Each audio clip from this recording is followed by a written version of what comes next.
There's no one else in the universe can do what we're doing.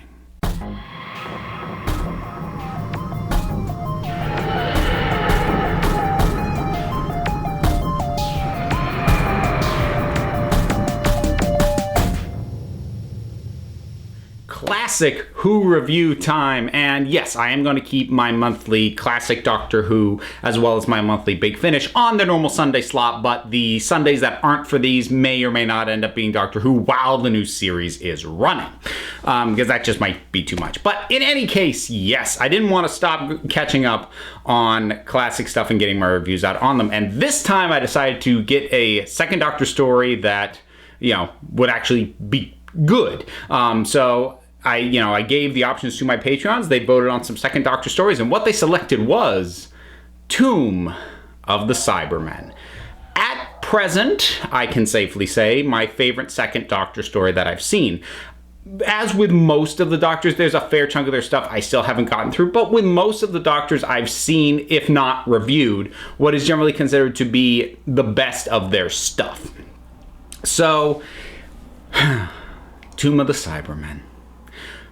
Where do we begin with this? Well, first of all, I love the second Doctor. And the second Doctor and Jamie, I'm not certain it's my favorite Doctor companion pairing, but it's right up there. It's going to be it's like a tough competition between a couple, and that's definitely neck and neck with some of the other best pairings.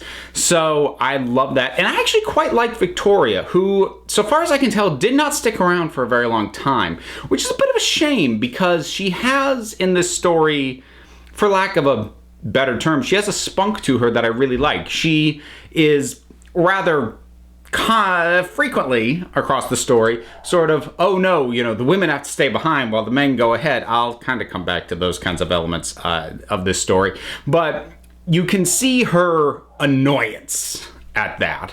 And maybe I'm reading too much into it, but knowing that she comes from a time period, actually what was before, I believe she came from the 1800s, and somebody will correct me if I'm wrong on that, but she seemed really frustrated that women's positions in the future in space, on this archaeological expedition, didn't seem to have gotten any better. She seems really frustrated by that, which is good because I'm frustrated for her. So for her to share that and not just be accepting of it endears her to me a fair bit. So I mean that's your your core characters, Doctor and the two companions of the time. So what's the plot on this? The plot is that taking Victoria on her first off-world adventure, because this is the second story she appears in. The first one, Evil of the Daleks, is unfortunately one of the lost adventures. There might be audio of it. I need to look into that. But so she is just coming off the Daleks, dealing with them. They killed her father, so they're coming off that, and they land on the planet Telos, which, well, there's an archaeological dig going on here, and it's one that's been kind of rushed. It's a little ill-prepared. There's the archaeologist heading it, but there's also the guy funding it who seems very insistent.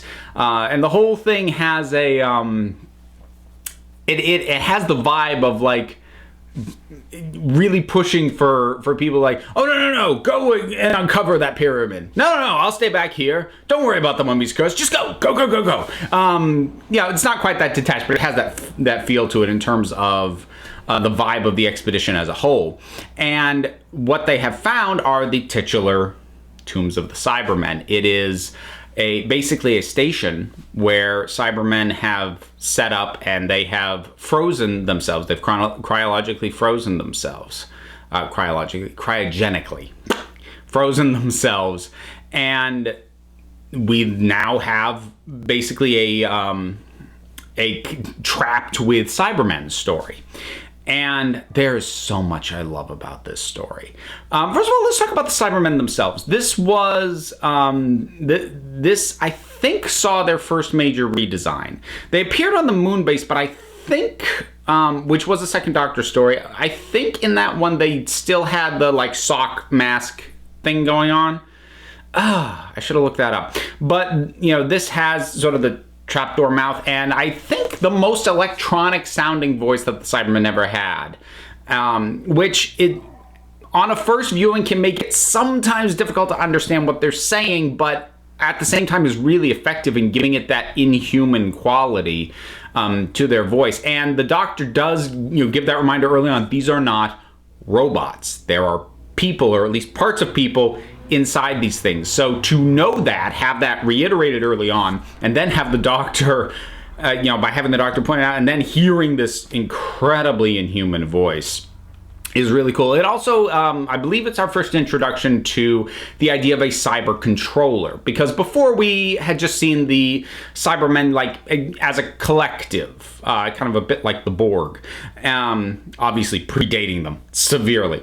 And here we have the introduction of one that looks a little bit different and is in charge. And that's the cyber controller, who's got a little bit bigger of a dome. It's sort of decorated to look like there might be like a larger brain actually encased in there than is standard for the Cybermen. And it's funny, I was watching this, and there's a refrain, there's something that they keep saying that I think absolutely epitomizes what is scary about the Cybermen, and it shows how badly Russell T Davies missed the mark with his Cybermen reinvention of them. Because, what was their refrain in that from Series 2? Delete, delete, delete.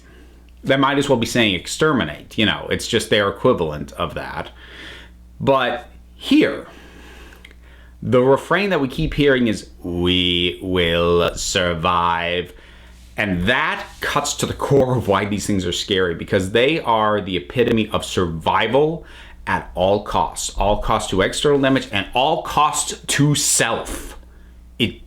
All that matters is that you survive, that this race survives. That is their only goal, and to survive and to continue to exist and to expand out if they're able to by making others like they themselves are.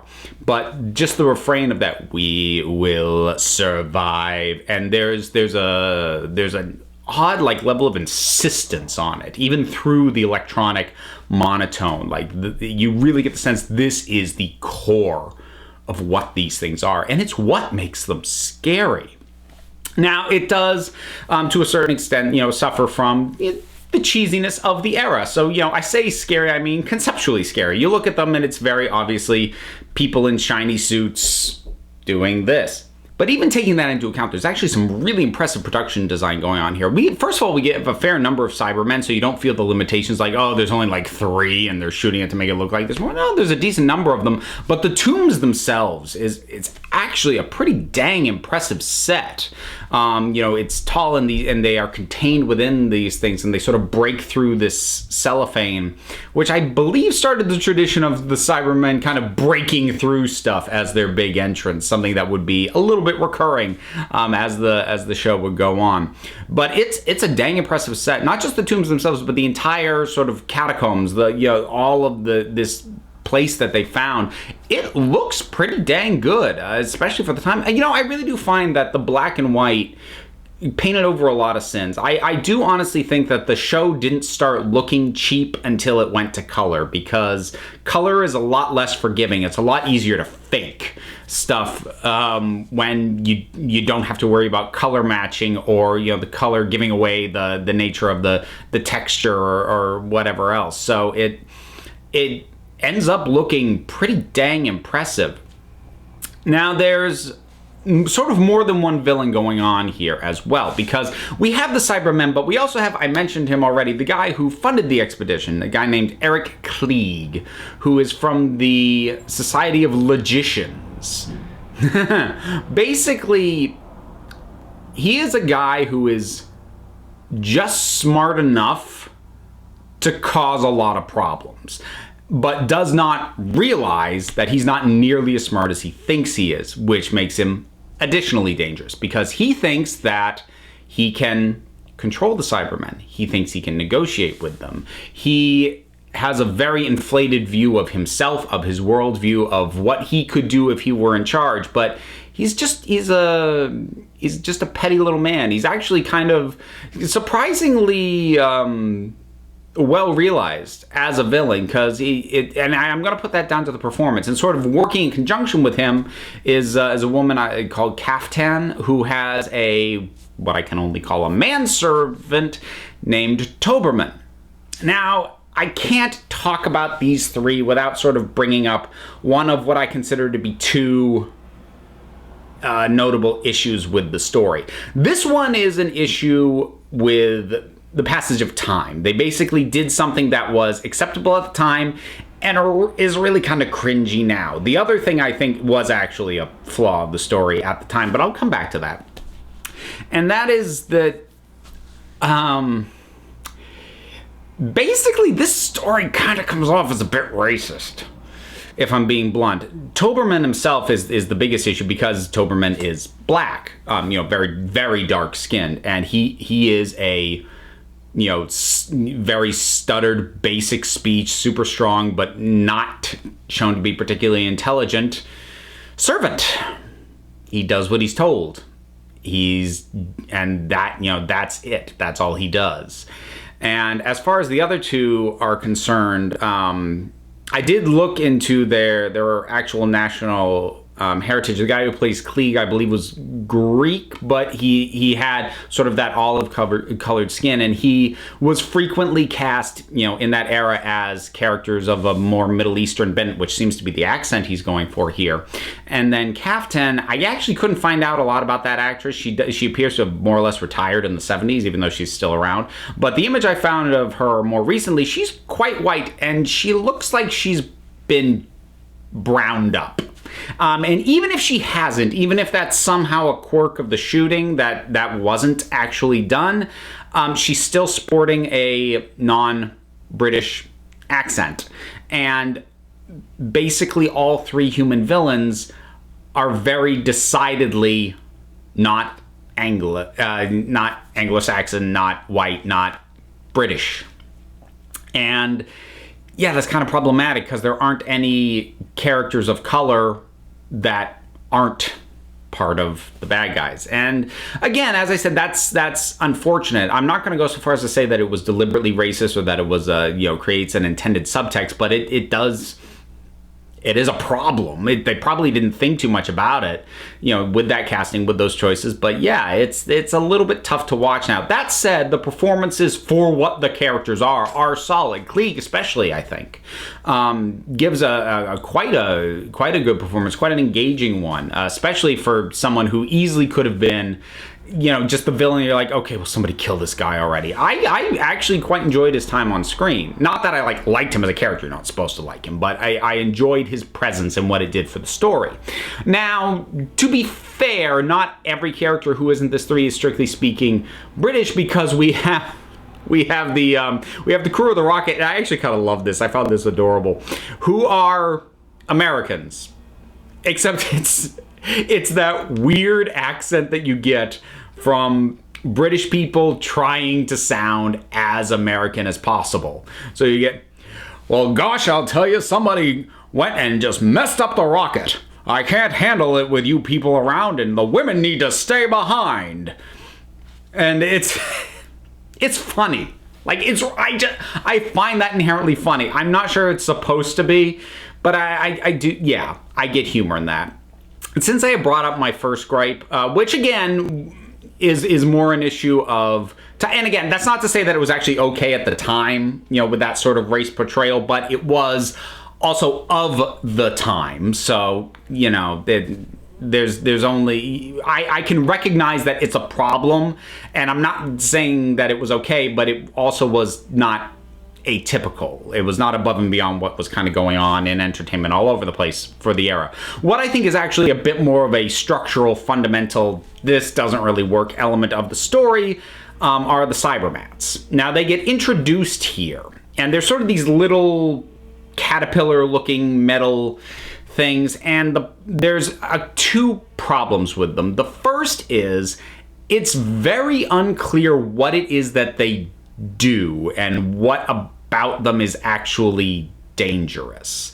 They're clearly intended to be dangerous because, the Cybermen are like, the Cybermats will attack. But exactly what they do is never really established very clearly. So the threat is very vague and nebulous, and it doesn't help that when they're defeated, they're kind of defeated very easily and repeatedly. Like, I think the only one that works at all is the very first one, which is actually smaller than most of the ones we see, because they use trick photography to have it zipping around, which was a little like, okay, I'm not sure what it does, but that thing's quick.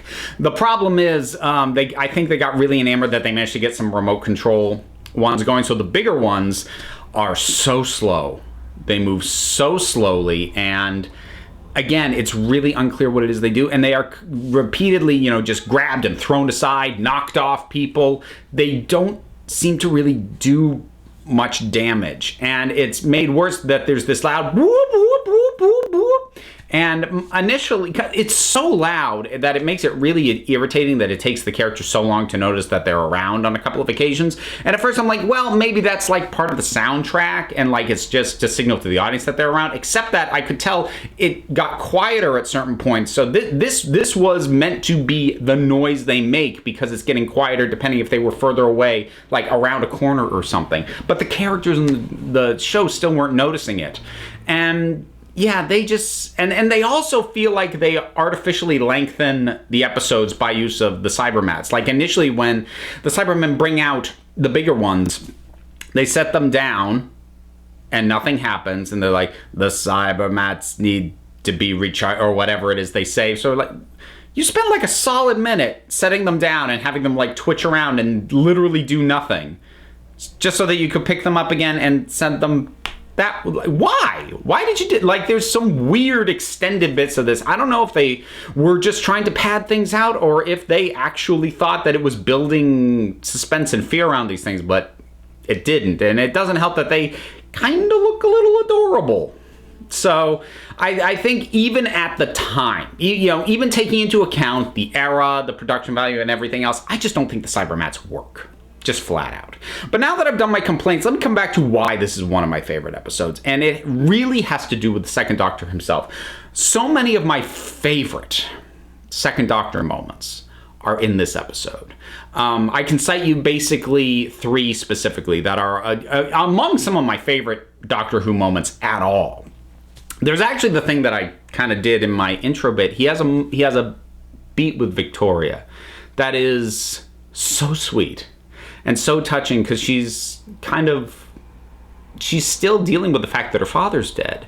And, she says, oh, I'm sure you don't even remember your family. And he has this moment, well, I do if I want to. And that's the thing. I have to want to remember them. And I can bring them in front of my eyes. But otherwise, they're just asleep in the back of my head. And it's just this sweet, slightly melancholy moment. It doesn't hammer the melancholy like, say, a version like Eccleston would later on, but it's just this little touch of it, this sweet old man. So I love that scene. That's a great one. He's got a bit with Klieg later on. He plays Klieg quite a bit over the course of this story. And one of the, he sort of encourages him into this big villain monologue, which Klieg does, and when then the Doctor goes, so you are mad. Okay, good. I just wanted to be sure. And the other one that I love, and this, like, maybe this makes the Cybermats worth it because I love this so much. The Doctor basically sets up this sort of trap where he like sends out an electric impulse and fries the Cybermats that are coming after them. And he said, well, I've completely shorted out their little metal minds. You might even say they've had a complete metal breakdown. And Jamie's next to him and goes, oh. And the Doctor just says, I'm sorry. I love the bonding of that moment that he makes this terrible pun and Jamie's immediately like, oh no. I love that moment so much. And again, it's the epitome of that relationship between the two of them that I love. I love the Second Doctor and Jamie. Other than that, this episode is also paced really well. It's a 4-parter, and despite the slight bit of padding that it feels like was put in there with the Cybermats, it is actually paced really well from episode to episode to episode. We get our first look at a Cyberman of sorts at the end of the first episode. We've got the Cybermen coming out of their hibernation later on, and that it all builds really well. It's spread out well across the 4 episodes in terms of the escalation of things, and how things pan out. You know, it's just... And I could imagine where some people might complain that this archaeological team is frankly kind of stupid. Like there's some of the members who just like, oh, well, let's flick these switches over here. Yeah, it's one of the Americans, go figure. And ultimately gets him killed, but that's kind of the point. Like, these people aren't prepared. This is not the team that should be here, and they are underprepared for the situation that they're in. And I feel like it feeds into that well enough that normally that would annoy me, but I'm kind of like, well, yeah, it's kind of making a point with it. But despite the 2 major issues, and again, your mileage may vary on how much you're able to overlook those things, the race issues with those 3 characters, and then the Cybermats. You know, how easily it is to overlook those, that's going to vary from person to person. And if they drag this story down more for you than they do for me, I get it. But I still love this episode. I still love this story so much because for the time, it looks great. The music's really good too. They have this really unsettling music when the Cybermen are around, that works quite effectively. And every now and then, like, I'll have commenters mention, you know, the music in some of these episodes, go, oh, the music was great. And 9 times out of 10 with the classic episodes, I'll be like, really? I didn't even notice it. I noticed it here. The music for the Cybermen is terrific. So I really enjoy it. And like I said, to date, my favorite Second Doctor story. As I get caught up, maybe I'll find another one, but for right now, this is it for me. Absolutely adore it, despite its flaws. So those are my thoughts on Tombs of the Cybermen. What do you think about it? If you've seen it, whatever your thoughts are, drop something down in the comments. Let's talk about it. There's also a whole bunch of stuff to do because there's buttons and there's links, including one to my Patreon. So check them out if you want. But if you don't feel like it, you know what? Don't sweat it, folks, because you're the council and I only run the meetings. And until next time, this council is adjourned.